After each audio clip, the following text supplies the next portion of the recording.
আসসালামু আলাইকুম ওয়া রাহমাতুল্লাহি ওয়া বারাকাতুহু। যে যেখান থেকে ভিডিওটি দেখতেছেন সবাইকে জানাই মনের অন্তঃস্থল থেকে ভালোবাসা এবং অভিনন্দন। আওয়ামী লীগ কিংবা বিএনপি কিংবা বাংলাদেশে সাধারণ জনগণ কিংবা যেই হন না কেন, আপনাদের উদ্দেশ্যে এই ভিডিওটা আমি মনে করি প্রত্যেকটা মানুষের এই ভিডিওটা দেখা উচিত। আপনি যদি রাজনীতির সাথে জড়িত থাকেন কিংবা না থাকেন, তারপরেও আমি মনে করব যে এই ভিডিওটা আপনার জন্য অত্যন্ত গুরুত্বপূর্ণ। কেননা একটি দল আর একটা সিন্ডিকেট কিভাবে ঢুকে সুই সুই হয়ে ঢুকে আপনার দানব হয়ে বের হয়ে পুরো দলটাকে শেষ করে দিতে পারে, এই ভিডিওটা যদি আপনি না দেখেন তাহলে আপনি বুঝতে পারবেন না। চলুন তাহলে শুনে আসি সম্পূর্ণভাবে মুফাজ্জল ইসলাম ভাইয়ের মুখ থেকে। লিসা কালাম, আজকে আপনাকে আমাদের অনুষ্ঠানে স্বাগত। আসসালামু আলাইকুম মুফাসিল ভাই। আপনি কেমন আছেন? যদি বলি ভালো আছি, এটা মনে হয় মিথ্যা কথা বলা হবে, কারণ আমার দেশ ভালো নাই, আমিও ভালো নাই। আসলে এখন আমরা কেউই ভালো নেই, বেঁচে আছি। বঙ্গবন্ধু কি এখন একটা নিষিদ্ধ শব্দ?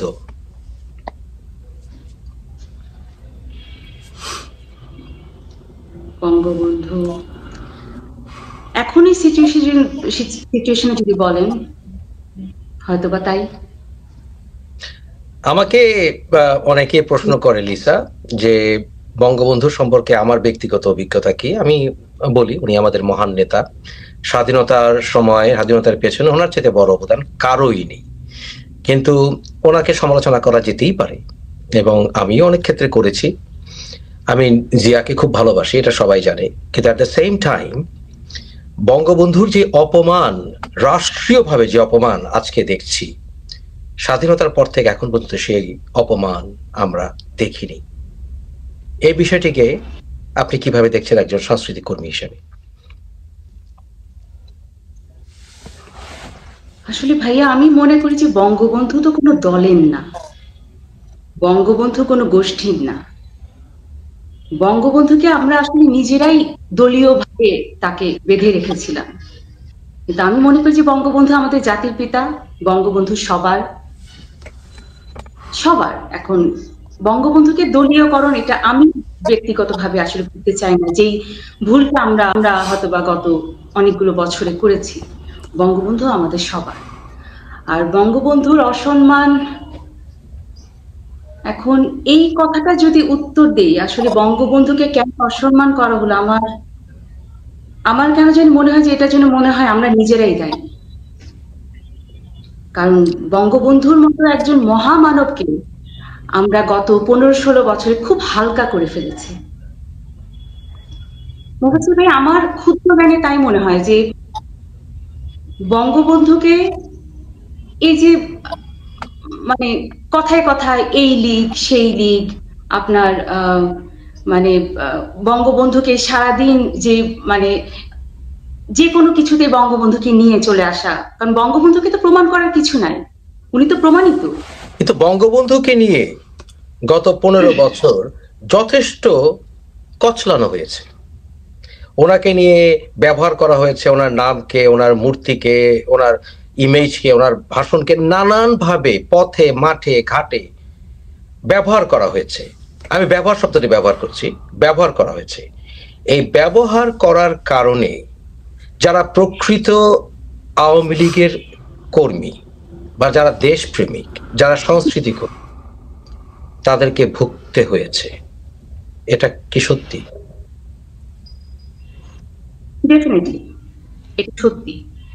এবং বঙ্গবন্ধুকে আপনি মনে হয় আরেকটা ওয়ার্ড উচ্চারণ করেননি, যেটা হলো, আমি যেটা মনে করি যে বঙ্গবন্ধুকে নিয়ে একরকম বিজনেস করা হয়েছে। মানে কে কত সারাদিন বঙ্গবন্ধু বঙ্গবন্ধু করতে করতে, মানে একজনকে ছাড়িয়ে আরেকজন, মানে একটু স্ল্যাং উচ্চারণ করে যে চামচামি যেটাকে বলে আর কি, চামচামি করতে করতে কে বড় নেতা হবে। আমাদের কালচার সেক্টরে যদি বলেন, আমরা যারা বঙ্গবন্ধুর আদর্শে বিশ্বাস করি না, আমি আপনাকে একটা ইনফরমেশন দিই, গত 15-16 বছরে কালচারাল সেক্টরে যারা কাজ করেছে তার 90% বঙ্গবন্ধুকে ধারণ করে না। রিয়েলি অবাক হওয়ার এটা কথা। আমি উইটনেস এবং আমি দায়িত্ব নিয়ে বলছি এটা, 90% বঙ্গবন্ধুকে মানে ধারণ করে না, সে আদর্শ তারা লালন করে না। আপনাকে আমরা দেখিনি গত 15 বছর মিডিয়াতে, প্রায় আপনি অ্যাবসেন্ট ছিলেন। সেই গান যে আমরা শুনেছিলাম গণঅভ্যুত্থানের পর 90-এর গণঅভ্যুত্থানের পর, যেটা আপনি বোধহয় তখন শিশু শিল্পী ছিলেন, সেই সময় থেকে এখন পর্যন্ত আপনার বঙ্গবন্ধু নিয়ে যে গান সেটা আলোড়িত করেছিল সবাইকে, সেই কারণগুলো একটু জানতে চাই আজকে লিসা। মুফাসসিল ভাই, আমি যখন 90-এর গণ অভ্যুত্থানে, আমার তো বয়স তখন 7-8 হবে, আমি একজন মুক্তিযোদ্ধার সন্তান, আমার গায়ে মুক্তিযোদ্ধার রক্ত, তো আমার সেই ঋণ থেকেই আমি গানটি যিনি লিখেছেন এবং সুর করেছেন তারা তখন সরকারি চাকরি করতেন। তো সরকারি চাকরি করতেন হাসান মতিউর রহমান, আমি নাম ধরেই বললাম, উনি লিখেছেন, এবং মলয় কুমার গাঙ্গুলি উনি সুর করেছেন এবং উনি প্রথম গিয়েছেন। অ্যাজ এ সিঙ্গার, যদি গানটা ওনারা চাকরির সুবাদে আমাকে একদিন বললেন যে আমরা তো জনসম্মুখে এটা আনতে পারছি না, তুমি এটা গাও, যেহেতু তুমি একজন মুক্তিযোদ্ধার সন্তান। আমি 90-এর পর থেকে ভাই এটা এই একদম মঞ্চে মঞ্চে গাওয়া শুরু করলাম। আমাদের জননেত্রী শেখ হাসিনা বাংলাদেশে যেখানেই গিয়েছেন আমি সাথে সাথে গিয়ে গানটা গেয়েছি। আনাচে কানাচে গানটা যখন আমি ছড়িয়ে দিলাম 2010 পর্যন্ত, আমি দেখলাম যে না ঠিক আছে, আমি বঙ্গবন্ধুর আদর্শেই আছি। 2010-এর পর থেকে দেখলাম যে গানটা, হঠাৎ করে শুনলাম যে এই গানটা নাকি সাবিনা ইয়াসমিনের। এখনকার প্রজন্ম জানে এই গানটা সাবিনা আপা গেয়েছে, কিন্তু এই ইনফরমেশনটা সম্পূর্ণ মিথ্যা। একটা প্রজন্মকে আমার কথা জানতেই দেওয়া হয়নি। এটা ওয়ান কাইন্ড অফ বিজনেস। কারণ হাসান মতিউর রহমান এই গানটা সাবিনা ইয়াসমিনকে দিয়ে সুসময়ে গান গাইয়ে উনি, এটা আপনারা হয়তোবা জানেন যে উনি আজকে কত কিছুর মালিক হয়েছেন। আমাকে দিয়ে হয়তোবা সাবিনা একটা জাস্ট ফেস ভ্যালুকে কাজে লাগানো হয়েছে। কিন্তু এইভাবে বিজনেস পারপাসে রাজনৈতিক ট্যাগ ব্যবহার করে কালচারালি সাইডলাইন করে দেওয়া। তবে আপনার সেই গানটি, আমরা গানটি আপনাকে রিকোয়েস্ট করব, অনুরোধ করব দর্শকের জন্য, যারা অনেকে হয়তো বা নতুন প্রজন্ম গানটি, কোন গানটির কথা বলছি তারা হয়তো বা এখনো বুঝিনি, আমরা গানটা আপনার কাছে রিকোয়েস্ট করবো 2-1 লাইন শোনানোর জন্য। তো সেই গানটির কারণে আপনি একেবারে কালচারালি কি সাইডলাইন হয়ে গেছেন, ব্যাপারটা কি সেরকম? হ্যাঁ, আমি মানে সাইড হয়ে গেছি, কারণ যখন আওয়ামী লীগ ক্ষমতায় ছিল না তখন তো আমি ঘোষিত ব্ল্যাক লিস্টেড, আর যখন আওয়ামী লীগ ক্ষমতায় আসলো তখন আমাকে এই যে যারা সিন্ডিকেট, বঙ্গবন্ধুকে বিক্রি করে একটা যে কালচারের সিন্ডিকেট গড়েছিল, ওই সিন্ডিকেট আমাকে তখন সাইড দেয়নি। এবং আপনি গত 16 বছরে কোনো জাতীয় প্রোগ্রামে আপনি দেখবেন না যে আমি আছি, আমাকে বলা হয়েছে। কোনো জাতীয় প্রোগ্রামে না, কোনো বিদেশ ট্যুর না, কোনো এই যে আপনার মুজিব শতবর্ষ গেল, এখানে আমাকে বলা হয়নি। এবং আপনি দেখবেন যে মুজিব শতবর্ষ যে 100 জনকে নিয়ে যে একটা গান করেছিল, আপনি খুঁজে দেখবেন মুফাসসিল ভাই সেখানে আমি নাই। বাট আমি যখন 90 সালে আমি প্রথম বঙ্গবন্ধু নিয়ে গান গেয়েছি, তখন কিন্তু ওই 100 শিল্পীর মধ্যে কেউ ছিল না, কেউ বঙ্গবন্ধুর গান গায়নি বা বঙ্গবন্ধুর নাম উচ্চারণ করেনি। কেন? কারণ তখন দুঃসময় ছিল। আর মুজিব শতবর্ষ তখন তো আওয়ামী লীগের সুসময়, তখন তো আসলে সুসময় কোকিলদের অভাব হয় না, এটাকে আবার কাউয়াও বলে। যারা কালচারালি অবমূল্যায়নের সংস্কৃতি আওয়ামী সাংস্কৃতিক গোষ্ঠীকে পেয়ে বসেছিল। আমি আপনাকে রিকোয়েস্ট করলাম, যা বললাম, অলরেডি অনেকেই রিকোয়েস্ট করা শুরু করেছে, কোন গান তারা বুঝতেই পারছে না, অবাক করা বিষয়। লিসা, আমি রিকোয়েস্ট করবো প্লিজ ভাইয়া, গানটির 2-1 লাইন আমরা শোনালে দর্শকদের জন্য সুবিধা হবে, তারা বুঝতেই পারছে না। ব্যাপারটাই আমাকে কষ্ট দেয়, কারণ ওই যে বললাম না যে একটা প্রজন্মকে জানতেই দেওয়া হয়নি যে যদি রাত শোনা যেত বঙ্গবন্ধু মরে না, এই গানটির আসল শিল্পী আমি। আমার বাচ্চারা যখন স্কুলে এই গানটা শুনে আসে, আমার বাচ্চারা বলে, মা এটা না তোমার গান, তোমার নাম তো কেউ বলছে না। কেন বলছে না? এই উত্তরটা আসলে দিতে পারিনি, এখন দিতে পারবো। আজকে আপনার প্রোগ্রামে মাধ্যমে আমি দিতে পারবো যে কেন হয়নি। অনেক কিছু বেরিয়ে আসবে আশা করি, আজকের আলোচনা অনেক কিছুই বেরিয়ে আসবে আশা করি, অনেক তথ্য আমরা জানতে পারবো। Lisa please. আমাকে মাফ করবেন, কারণ 5 তারিখের পরে আমার মা মারা গেছেন। আপনার মার বিদিক আত্মার জন্য আমরা দোয়া করি, উনি ওপারে ভালো থাকুন। পরে আসলে আমি গান নিয়ে আসলে আমার মনে হচ্ছে যে আমার গানটা আমার মার সাথে চলে গেছে, আমি কোনো প্র্যাকটিসের মধ্যে নাই। আসলে 5 তারিখের পরে দেশের যে অবস্থা, আমার যদি একটু ভুল হয় আপনার প্লিজ আমাকে ক্ষমা করে দেবেন। শিওর।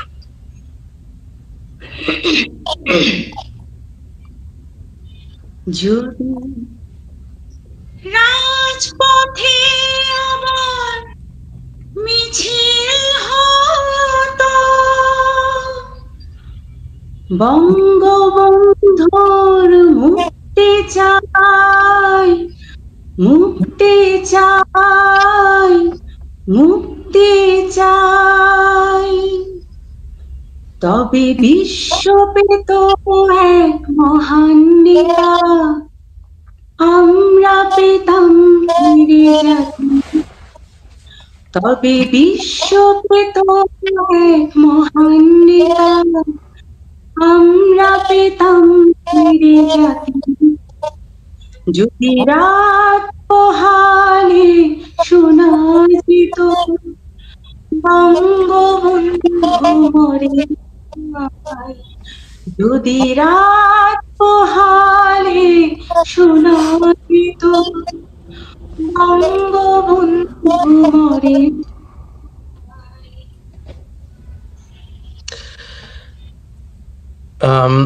আমি আসলে গানটি শোনার সাথে সাথে আমার গায়ের পশম সব দাঁড়িয়ে যাচ্ছিল, কারণ হচ্ছে দুঃখজনক, অত্যন্ত দুঃখজনক যে আমাদের নতুন প্রজন্ম স্বাধীনতার প্রকৃত ইতিহাস জানার অধিকারের কথা বলে, কিন্তু আসলে তারা জানে না। আমাদেরকে এই দিন দেখতে হবে। আমরা কখনো ভাবিনি যে বঙ্গবন্ধুর মূর্তি ভেঙে ফেলা একটা মূর্তির উপর দাঁড়িয়ে প্রস্রাব করার একটি কথা। এই প্রজন্ম আমাদের দেশ জন্ম দিয়েছে, আমরা এটা আমাদের বিফলতা, এবং আমরা এমন একটি সময় দাঁড়িয়ে আছি। লিসা, বোধহয় আপনি এই গানটি আপনার বাইরে মহল্লায় গাইলে আপনাকে পেটানো হবে, এরকম একটি সময় এসে দাঁড়িয়েছি আমরা। বঙ্গবন্ধুকে অতিরিক্ত ব্যবহার করার কারণে তাকে অবমূল্যায়িত করা হয়েছে, তাকে খুব হালকা করে ফেলা হয়েছে, এটাও একটি আমাদের দোষ। অন্যান্য মহান নেতাদের আমরা সম্মান দেব, এটাও যেমন উচিত। বঙ্গবন্ধুর স্থান কেউ নিতে পারবে না বাংলাদেশ থেকে, আমরা যতদিন বেঁচে আছি। যাই হোক লিসা, এই গানটি আপনার কাছ থেকে নিয়ে সাবিনা ইয়াসমিন ম্যাডাম আমাদের সম্রাজ্ঞী সঙ্গীতের, কোনো ডাউট নেই। আপনি আপনার আরেক সাক্ষাৎকারে বলেছেন ওনার ব্যাপারে আপনার কোনো নালিশ নেই, কিন্তু কথা হচ্ছে আপনাকে কিভাবে এই গানের কারণে কিভাবে আপনাকে সাইডলাইট করে ফেলা হলো, এবং এরকম কি হয়? মানে গত 15 বছর হয়েছে এরকম অনেক, এবং অনেকের আবার দেখলাম কালচারাল আইকনকে ব্যবহার করে এমপি বানানো হচ্ছে, প্রচারণা চালানো হচ্ছে, এগুলি কি হোয়াটস গোয়িং অন? হয়েছে তো মুফাসিল ভাই, ওই যে হয়েছে দেখি হয়তো এখনকার জেনারেশন জানে না যে এই গানটা আমার, এটা করেছে তো। এবং কেন করেছে? ওই যে আমি বললাম যে বঙ্গবন্ধুকে নিয়ে যখন যেরকম আমাকে অনেকে গত 15-16 বছরে বলেছে যে বঙ্গবন্ধুকে গান নিয়ে কি করলা, বঙ্গবন্ধুকে নিয়ে যে গান গাইলা কি করলা। আমার কথা হলো কি করবো ভাইয়া, মানে কি করব? এই গাড়ি বাড়ি কিছুই করতে পারলা না, শত শত কোটি টাকা বানাইতে পারলা না, তাহলে কি করলা? আপনি মানুষের মেন্টালিটিটা দেখেন। মানে বঙ্গবন্ধুকে নিয়ে গান গাওয়া এটা কি বিজনেস? আওয়ামী লীগ কি বিজনেস? এবং যখনই একটা সিন্ডিকেট যারা বঙ্গবন্ধুকে ধারণ করে না, তাদেরকে যখন বঙ্গবন্ধুকে মানে তাদের হাতে তুলে দিবেন, তখন তো সেটা হালকা হয়ে যাবে। আপনি দেখুন গত 15-16 বছরে এই যে একটা সিন্ডিকেট করে রেখেছে, নায়িকা নায়ক, নায়িকা গায়ক গায়িকা, এই যে একটা সিন্ডিকেট, সবকিছুতেই তারা। নির্বাচনের ক্যাম্পেইন হয় তারা, নেত্রীর জনসভায় নেত্রীর সামনে ভাষণ দিচ্ছে তারা, আপনি সচিবালয়ে যান তারা, আপনি জাতীয় পুরস্কার প্রোগ্রামে যান তারা। এবং আমার কথা হলো যে তারা তো বঙ্গবন্ধুকে ওই যে বললাম না 90% তারা কিন্তু বঙ্গবন্ধুকে ধারণ করে না, লালন করে না। আমি একটি কথা না বললেই না লিসা, আমার একটা কথা না বললেই না, সেটা হচ্ছে আমরা বেশ কয়েকজন কালচারালি খুব জনপ্রিয় বলবো এরকম কিছু ব্যক্তিদেরকে আমরা দেখেছি যাদের অন্তত আমার এই বয়সে আমি কখনো তাদেরকে মানে বঙ্গবন্ধুর প্রেমিক অথবা স্বাধীনতার পক্ষের কোনো কিছু আমরা তাদেরকে করতে দেখিনি, কখনো করতে দেখিনি।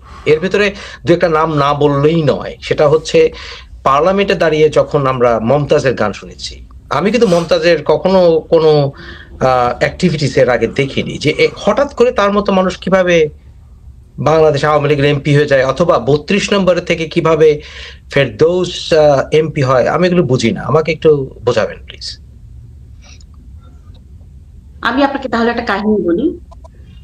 বাংলাদেশ আওয়ামী লীগের একজন অনেক বড় নেতা, আমি নামটা নাই দিই, অনেক বড়, উনি আমাকে একদিন বললেন যে মা তুমি তো গান গাও, তুমি একটু মমতাজকে এনে দিতে পারো না, ওকে মহিলা এমপি বানাবো। মুফাসসির ভাই বিশ্বাস করেন, আমার তখন ওনাকে বলতে ইচ্ছে হচ্ছিল যে চাচা আমার তো বুকটা ফাইটা যাচ্ছে। আপনার যদি বুকটা ফাইটা যায় গানের শিল্পীকে আপনি সংসদ ভবনের মতো পবিত্র জায়গায় নিয়ে আসেন, এবং যিনি, এটা সবাই জানে যে উনি জাসাসের আর্টিস্ট ছিলেন, এটা বিএনপি আমি জানতাম না, বিএনপি দাবি করে এটা। আচ্ছা, এবং আরো আরো আরো আরো আর্টিস্ট আছে যারা বিএনপিরা মানে বিএনপির জাসাস থেকে বলা হয়েছে যে ও আচ্ছা এখন মানে আওয়ামী লীগের সময় দেখে গেছে, আমাদের আমল হলে চলে আসবে। এরকম দু একটা নাম কি বলা যায়? হ্যাঁ আমি বলতে পারি, SD Rubel, SD Rubel singer. এবং আপনি ওরা, এসডি রুবেল বাংলাদেশ আওয়ামী লীগের উপ কমিটির মেম্বার ছিল, তখন আমি খুব অবাক হয়ে মানে আমি অবাক যে, এবং আমি যতবারই ওর সাথে আমার দেখা হতো আমার মাথা নিচু করে থাকতো, কারণ ও জানে আমি জানি। আমার কথা হলো মুফাসসির ভাই, মমতাজকে কেন প্রয়োজন? যে আমার আদর্শ ধারণ করে না তাকে আপনার কেন প্রয়োজন? মানে সংসদ ভবন বা সংসদ একটা পবিত্র জায়গা, সেখানে রঙ্গমঞ্চ বানানো তো দরকার নেই। আজকে দেখেন এই যে নায়ক নায়িকা গায়ক গায়িকা যে সিন্ডিকেট দিয়ে গত 15-16 বছরে ভরেছিল, সেই প্রত্যেকটা নায়িকাদের পেছনে একজন নেতারা প্রমোট করতেন। আমি অনেক সংগঠনকে জিজ্ঞেস করেছিলাম যে আমি তো 90 থেকে 2010 পর্যন্ত দেখি নাই, খুব বেশি দেখেছি কি আমরা 90 থেকে 2010 পর্যন্ত স্বাধীন বাংলা বেতার কেন্দ্রের শিল্পীরা আমরা বঙ্গবন্ধুর গান গেয়েছি, দেশের গান গেয়েছি। স্বাধীন বাংলা বেতার কেন্দ্রের শিল্পীদের আমি প্রতিটা মঞ্চে পেয়েছি। 10-এর পর থেকে এরা কেন, হঠাৎ করে এরা কেন? তো আমাকে ওই যে যেগুলো সংগঠন বঙ্গবন্ধুর নামে হঠাৎ করে যে বের হয়েছে, ওরা আমাকে বলছে যে মা ওগুলো কথা শুনতে চায় না, তোমার এক একজন নেতা এক একজনকে প্রমোট করতে বলে। আজকে এই যে শিল্পীদের কারণে, তথাকথিত আওয়ামী লীগের শিল্পীদের কারণে আজকে যেরকম বাংলাদেশ আওয়ামী লীগের সাংস্কৃতিক ফোরামটা শেষ, ধ্বংস, ওই নেতাদের, হাইব্রিড নেতাদের কারণে আজকে আওয়ামী লীগটার আজকে দেখেন কি অবস্থা। আজকে বঙ্গবন্ধুর অসম্মান, বঙ্গবন্ধুর এত অসম্মান দেখার পরেও 15-16 বছরে যারা সুবিধা নিয়েছেন, আমি আজকে লাইভের মাধ্যমে তাদেরকে বলতে চাই, গর্তে না থেকে একটা প্রতিবাদ করেন, একটা প্রতিবাদ করেন। আপনার বঙ্গবন্ধুকে অসম্মান করা হচ্ছে। অনেক সুবিধা নিয়েছেন, অনেক সুবিধা নিয়েছেন, আপনাদের ছাড়া কোনো কিছুই চলে না। আপনাদের কারণে আমাদের চেয়ার ছেড়ে দিতে হয়েছে। তাদেরকে প্রমোট যে নেতারা করেছে, মানে আমি অনেক উইটনেস যে 3 নাম্বার যখন অফিসে আমার 2-1 বার যাওয়া পড়েছিল, তৃণমূলের নেতাকর্মীরা যখন নেতাদের সালাম দিতেন মুফাসসির ভাই, তখন ঘাটটা ঘুরিয়ে যে ওয়ালাইকুম সালাম বলবেন এই অবস্থা তাদের ছিল না। এত অহংকার, এত অহংকার। আপনি বলবেন যে তারা বঙ্গবন্ধুকে ধারণ করে? Definitely not. আমি মনে করি যে বঙ্গবন্ধুর আদর্শ যার ভিতরে আছে, বঙ্গবন্ধুকে যে লালন করে, ধারণ করে, তারা কখনোই এই তৃণমূলের নেতাকর্মীকে অবহেলা করে না। আমরা কয়েকজনের ব্যাপারে বলা দরকার, যেমন এফডিসি তে আমরা দেখেছি যে ফেরদৌস উনি পশ্চিমবঙ্গে নিষিদ্ধ হয়ে গেছেন, ওনার ওখানকার রাজনৈতিক কর্মের কারণে ওনাকে ভিসা ক্যান্সেল করে কার্টেল করে বাংলাদেশে পাঠিয়ে দেওয়া হলো, এবং উনি এসেই বাংলাদেশে শেখ হাসিনাকে কোনো একটি মঞ্চে একটা অনুষ্ঠানে উনি রিকোয়েস্ট করলেন পরোক্ষভাবে যাতে ওনাকে এমপি কার্ডটি দেওয়া হয়। এরপরে ওনাকে এমপি দেওয়া হলো, এমপি বানানো হলো, কিন্তু এখন উনি লুকিয়ে আছেন। কিন্তু লুকানো থাকা অবস্থায় যে আপনি বললেন যে কথা বলেন, উনি কিন্তু সবচাইতে ইম্পর্টেন্ট জায়গা বাংলাদেশে 32 নম্বর এলাকার উনি এমপি হয়েছেন। সেই 32 নম্বরের এমপি হয়ে এখন এই যে ক্রান্তি লগ্নে আপনি কথা বলছেন, কারণ 90 গণঅভ্যুত্থানের পরে আপনাকে আমরা শিশু হিসেবে পেয়েছিলাম। আমরা বলতে আমি ছোট বোনটি ভালোই গান গায়, খুব সুন্দর গান গায়, আমার মনে আছে। সরি লিসা, আমরা যারা 90 আপনি আমাকে ইমোশনাল বানাচ্ছেন। 90-এর অভ্যুত্থানের পরে আমরা দেশ থেকে চলে গিয়েছিলাম। আমরা কিন্তু দেশের জন্য এখনো কথা বলি। আমরা চেয়েছিলাম দেশে একটি গণতন্ত্র আসবে। খালেদা জিয়া, শেখ হাসিনাকে অনেক বিশ্বাস করে আমরা গণতন্ত্র আশা করেছিলাম, কারণ আমাদের জীবন থেকে 3টি বছর নষ্ট হয়েছিল সেশন জামে। এখন অনেকে বলে এই যে 24 জুলাই আগস্ট আন্দোলনে অনেক স্যাক্রিফাইস করেছে, অনেক জীবন গেছে, কিন্তু আমাদের 3 বছর কিন্তু ফিরিয়ে দেওয়া যাবে না লিসা। আমরা এরপরে আবার চাটুকারদের রাজনীতি দেখবো এটা কিন্তু আশা করিনি। তাহলে এখন ফেরদৌস কেন কথা বলে না? আমরা তো কথা বলছি দেশে। আমরা অনেকে বলেছিল আমাকে লিসা যে এইবার আপনি প্লিজ বাংলাদেশে যান। আমি সমন্বয়কারীদের বা যেটাই বলি, হিজবুত তাহরির যেটাই বলি, ওদের বিষয়গুলো আমার সামনে যখন প্রতীয়মান হলো, যখন আমি ইমিডিয়েটলি কথা বলা শুরু করলাম, কারণ ব্যাপার হচ্ছে কি, আমি শেখ হাসিনার অনেক কর্মকাণ্ডে আমি সমালোচনা করেছি এবং আমি মনে করি প্রচন্ড বিফল উনি কিছু কিছু ক্ষেত্রে, কিন্তু আমি তো হিজবুত তাহরির শাসন চাইনি, এজন্য আমি কথা বলা থেকে থামতে পারি না। কিন্তু আওয়ামী লীগ বা বিএনপি কারো কাছ থেকে কোনো ফয়দা নেয়নি কোনোদিন। কিন্তু কেন আজকে ফেরদৌস কথা বলবে না? কেন যারা আপনাকে সাইডলাইন করেছে তারা কেন কথা বলবে না লিসা? এর কারণটা কি? ভাইয়া, আমার কথা হলো যে এই যে ঢাকা 10 এত ইম্পর্টেন্ট একটা জায়গা, ওখানে কি আর কোনো ত্যাগী নেতাকর্মী ছিল না? কেন ফেরদৌসকে দেয়া হলো? আমি যদি এখন প্রশ্ন করি ফেরদৌসের কি ভূমিকা আছে, কি অবদান আছে? আমরা যখন 90-এর অভ্যুত্থানে কাজ করেছি এবং তারপরেও যদি বলি, তখন তো তারা ফিল্মের শুটিং করছে, তাদের কি ভূমিকা আছে আমার জানা নেই। আর আপনি যদি নেত্রীর কথা বলেন, ভাইয়া আমি নেত্রী এত সান্নিধ্য পেয়েছি, এত স্নেহ পেয়েছি, এবং আমার সবসময় মনে হতো যে উনি যখনই আমার সাথে দেখা হতো তখনই আমাকে যে জড়িয়ে ধরতেন, ওনার যে গায়ের গন্ধটা, একটা মা গন্ধ,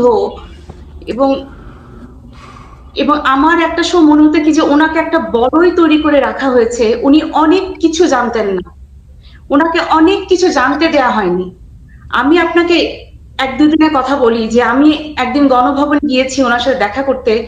আমি বাইরে দেখেছি যে একজন পঙ্গু মুক্তিযোদ্ধা বসে আছেন, নেত্রীর সাথে দেখা করবেন। ভাইয়া বিশ্বাস করেন, এই যে নায়িকা গায়িকা যে বলছি, পূর্ণিমা, তারিন, এরা বুকেট নিয়ে চলে গেছে নেত্রীর কাছে, সেই পঙ্গু মুক্তিযোদ্ধারা নেত্রীর সাথে দেখা করতে পারেননি। আপনি কি বলতে পারেন যে নেত্রীর কানে যদি যেত এটা যে একজন মুক্তিযোদ্ধা তার সাথে দেখা করবেন, নেত্রী না করবেন? আমি অন্তত মনে করি না। কারণ নেত্রীকে একটা সিন্ডিকেট, একটা এই একটা কালচারের যে এই যে নায়ক নায়িকা, গায়ক গায়িকা, এই একটা সিন্ডিকেট, এরা সব মানে একটা নেত্রীকে একটা বলয়ের মধ্যে রাখা হয়েছে। অনেক কিছু তার কান পর্যন্ত পৌঁছতো না, কান পর্যন্ত। আর আরেকটা কথা বলবেন, এই যে তাপস, গান বাংলার তাপস, আমার কোনো দ্বিধা নাই। 2000 সালে তাপস যখন এটিএন বাংলায় চাকরি করে, ও তখন আমার পিছে ঘুরতো গানের মিউজিক করার জন্য, তবলা বাজানোর জন্য। লিসা, আমি আপনার গানে তবলা বাজাবো। আমি জানি না প্রত্যেকটা গানকে বিকৃত করেছে, প্রত্যেকটা গানকে সে বিকৃত করেছে। ভাই এদের হয়তো বা রোশনান আমি পড়বো, বা দেখবেন যে আবার যদি কোনোদিন ইনশাল্লাহ সুসময় আসে, ওরাই হয়তো বা আবার খাওয়া দাওয়া পার্টি হবে আর আমরা হারাধন পার্টি হব। আই নো দ্যাট, কোনো আফসোস নাই। এবং সবচেয়ে বড় কথা, আমি কেউ কোনোদিন বলতে পারবে না, কারণ আমি নেত্রীর এত সান্নিধ্য পাওয়ার পরেও গত 15-16 বছরে আমি ক্ষমতার এতটুকু অপব্যবহার করেছি করেছি কেউ অন্তত এই প্রমাণটা বের করতে। আমি ক্ষমতার এত কাছাকাছি থেকে নেত্রীর এত স্নেহ পাওয়ার পরেও আমার তো দরকার হয়নি। আমি তো জানি এই কাজগুলো, এই যে সঙ্গীত শিল্পীরা অথবা নায়িকারা এই সিন্ডিকেটটা পরিচালনা কিভাবে করে, এটা আমার একটু জানার দরকার আছে। দর্শক তো নিশ্চয়ই আগ্রহী যে সিন্ডিকেটটা তারা কিভাবে কাজ করে। যে ফর এক্সাম্পল টপ নেত্রীর কাছে এটা যাবে না, তারা এটা সিন্ডিকেট করবে, তারা এটা নিয়ে ব্যবসা করবে, তারা জেনুইন আওয়ামী লীগের কর্মীদেরকে বা অনেক ক্ষেত্রে আমি বিএনপির ক্ষেত্রেও দেখেছি এরকম, যে তাদেরকে সামনে আসতে দিবেন। এটা কেন, এটা কিভাবে করে তারা? হাইব্রিড নেতা যারা যারা বঙ্গবন্ধুকে ধারণ করে না, তারাই তো মানে এরকম আছে 20, 40, 50 জন যে নাই তা না। এই হাইব্রিড নেতাগুলো এই নায়িকা গায়িকা এদেরকে প্রমোট করতো, এদেরকে দিয়ে একটা বলয় তৈরি করে রাখতো। মানে বাংলাদেশের সাংস্কৃতিক অঙ্গনটা তারা দখল করে রেখেছিল। ওখানে আপনি যারা বঙ্গবন্ধুকে ভালোবাসে বা দেশের গান গায়, তাদের খাওয়া কোথায়? কেন আমাকে তারা ঢুকতে দিবে? কারণ আপনি একটু খোঁজ নিয়ে দেখতে পারেন যে কত কিছু ছিল। আমি আসলে মানে আমি আরেকটা নাম না বললেই না।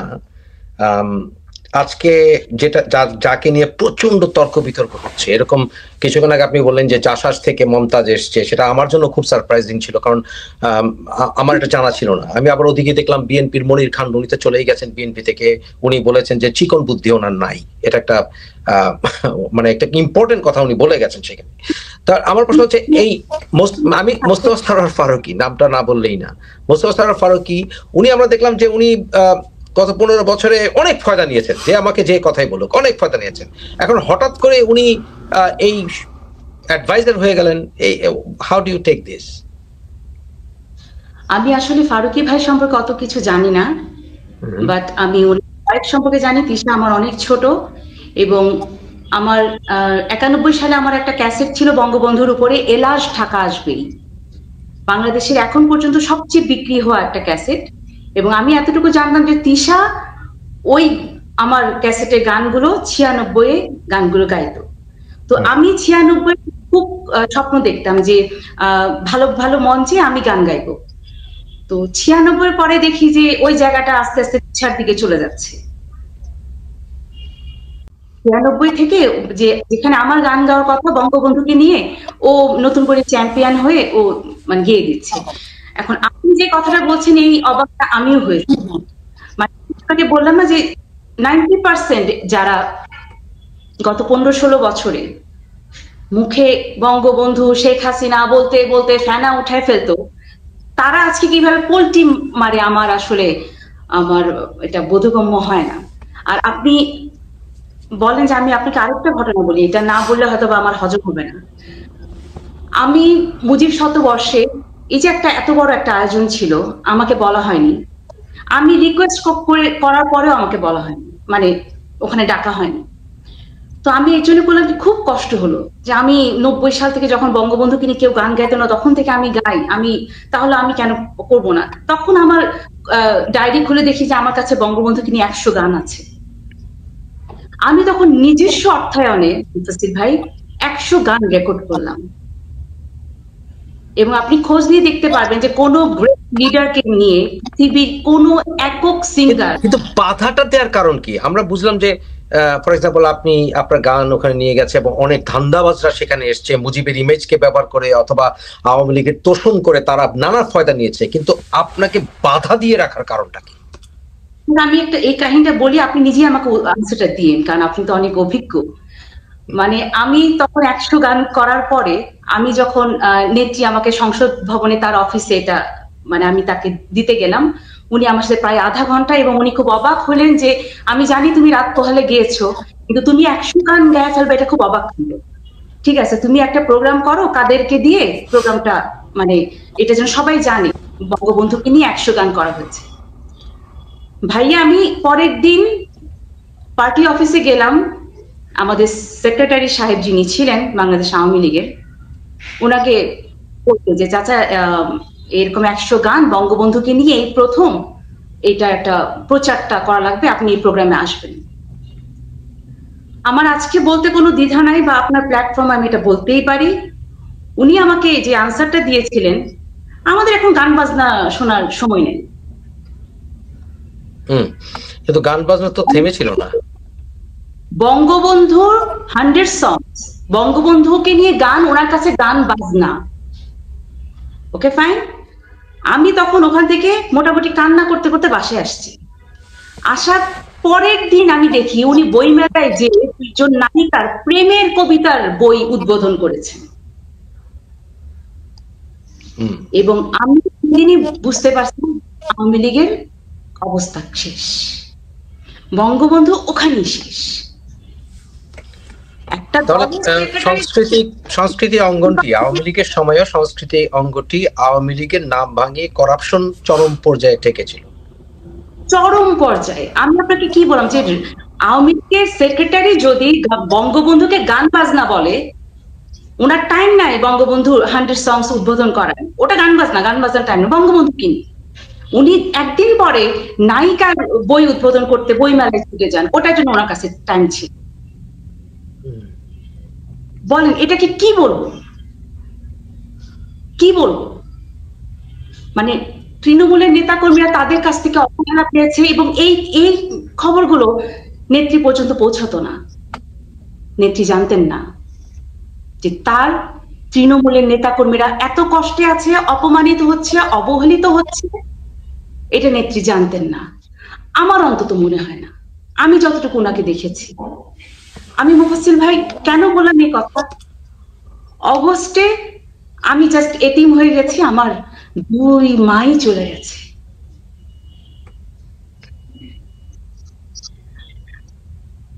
আমার মানে জাস্ট বোধগম্য।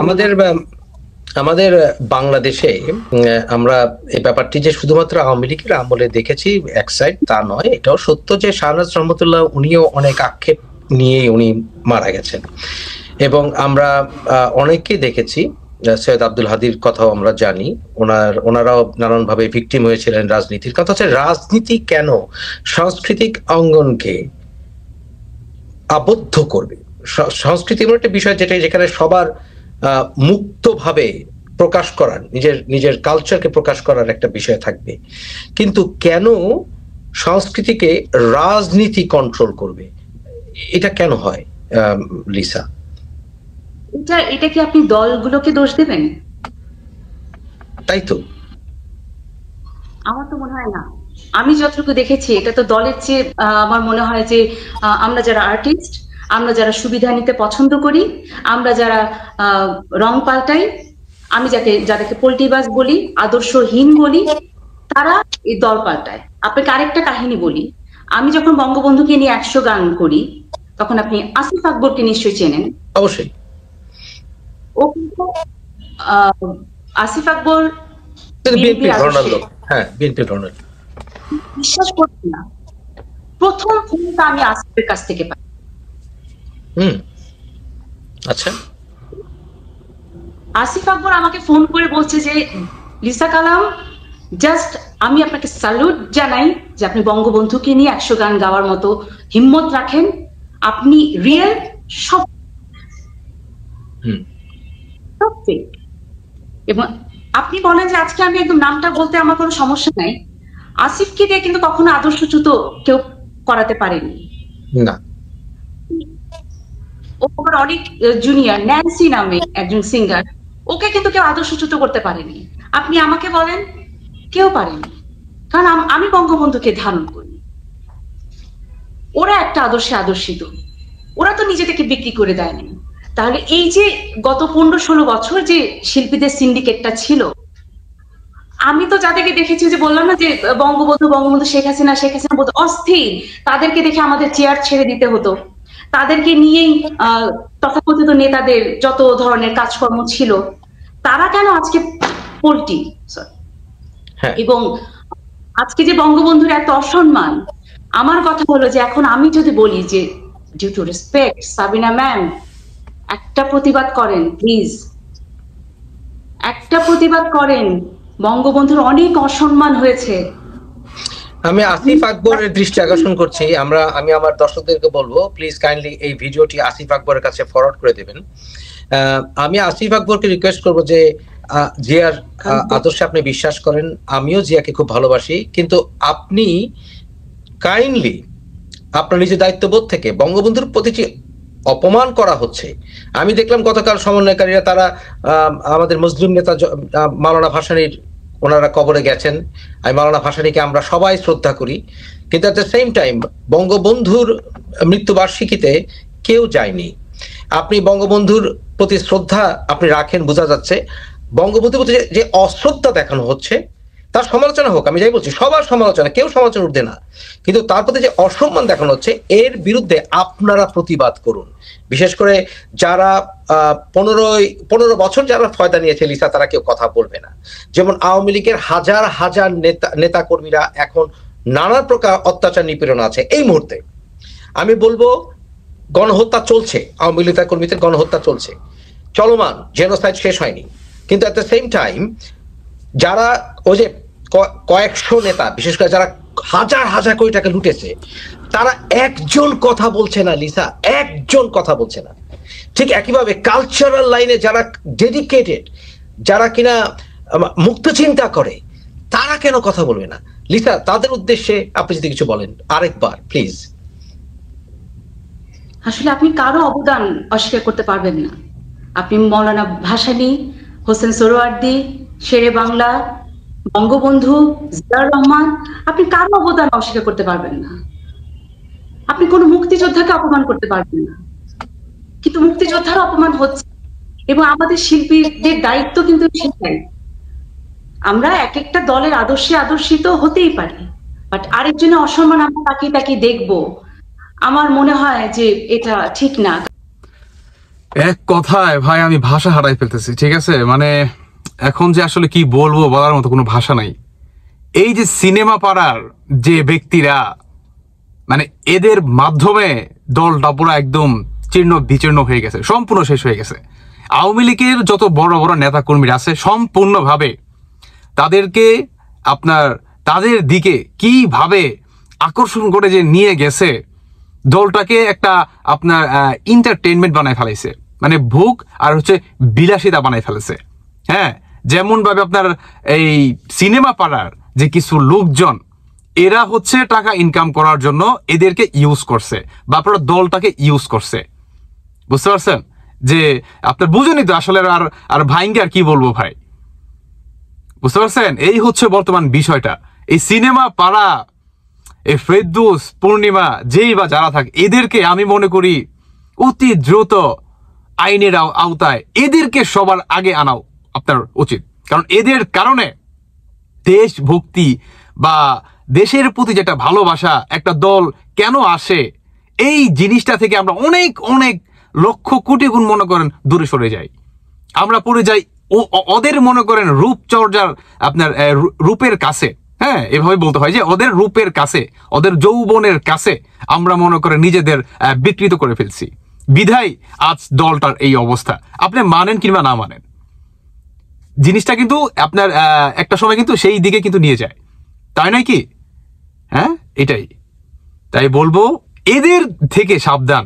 আজ আপনি আওয়ামী লীগ করেন কিংবা বিএনপি করেন, যেই করেন না কেন, সিনেমা পাড়ার কোনো কর্মী কিংবা খেলোয়াড় যেই হোক না কেন, তাদেরকে কখনোই পলিটিক্সে আনা উচিত না। যে জায়গায় থাকে তাকে সেই জায়গাটাই দেওয়া উচিত। বুঝতে পারছেন? না হলে এইভাবে প্রতিটি দল মনে করেন আপনার শেষ হয়ে যাবে, প্রতিটি দল। আজ তাদের জন্য আওয়ামী লীগের অনেক বড় বড় যারা নাকি একদম ছোট থেকে স্ট্রাগল আপনার করতে করতে একটা বড় একটা জায়গায় স্বপ্ন দেখে, এদের মতো সুবিধাবাদী বা এদের মতো কাল সাপের জন্য তারা কখনো সুযোগ পায় না। ওই সমস্ত তারাগুলা অচিরে মনে করেন হারিয়ে যায়। এদেরকে সবার আগে বিচারের আওতায় আনা উচিত। এদেরকে পলিটিক্স, অনলি পলিটিক্স, যে নাকি রাজনীতির সাথে জড়িত সেই একমাত্র মনে করেন অধিকার রাখে রাজনীতি করার বা আপনার যে কোনো একটা পদ পদবি পাওয়ার। কখনো আপনার ওই সিনেমা থেকে আপনার উঠে আসছে, ক্রিকেটে থেকে উঠে আসছে, অমুক থেকে আপনার স্পোর্টস থেকে উঠে আসছে, এরা কখনো ভাই এই চেয়ারগুলোর যোগ্য না। আজকে যদি আপনি একটা পলিটিশিয়ানকে যদি আপনি বলেন যে তুমি খেলবা, ক্রিকেট খেলবা, সে পারবে? যদি বলে যে তুমি একটা সিনেমা করবা, সে পারবে না। সহজ বিষয়গুলো আমরা আসলে একটা সময় বুঝতে পারি না ভাই। এর জন্যই আজকে আওয়ামী লীগের এই অবস্থা। সম্পূর্ণ দায়ভার এই সিনেমা পাড়ার, সম্পূর্ণ। এদের কারণে, এদের যৌবনের তাগিদায়, এদের যৌবনের টানে আজ আওয়ামী লীগ শেষ হয়ে গেছে। আওয়ামী লীগের বড় বড় যে নেতাকর্মী আছে তারা বিকৃত হয়ে গেছে বলেই আজ আওয়ামী লীগের এই অবস্থা। আপনি মানেন কিংবা না মানেন সেটা আপনার একান্ত ব্যক্তিগত ব্যাপার। যাই হোক, আমি আসলে আর অনেক লং ভিডিওটা, আমি আসলে আর কিছু বলতে চাই না। দিন শেষে একটা কথাই বলতে চাই, এদেরকে সবার আগে বিচারের আওতায় আনা দরকার, এবং এই সিনেমা পাড়াকে বা স্পোর্টস থেকে কেউ যাতে পলিটিক্স এর দিকে আসতে না পারে সেই দিকে লক্ষ্য করা উচিত। তাহলে দেশ বাঁচবে, পলিটিক্স বাঁচবে, মানুষ বাঁচবে, সব বাঁচবে। না হলে এদের যৌবনের আপনার সুরসুরির ঠেলায় সব মনে করেন ধ্বংস হয়ে যাবে। ভালো থাকবেন সবাই। আল্লাহ হাফেজ, আসসালামু আলাইকুম। অবশ্যই আপনাদের ব্যক্তিগত মতামত জানিয়ে যাবেন। ধন্যবাদ সবাইকে।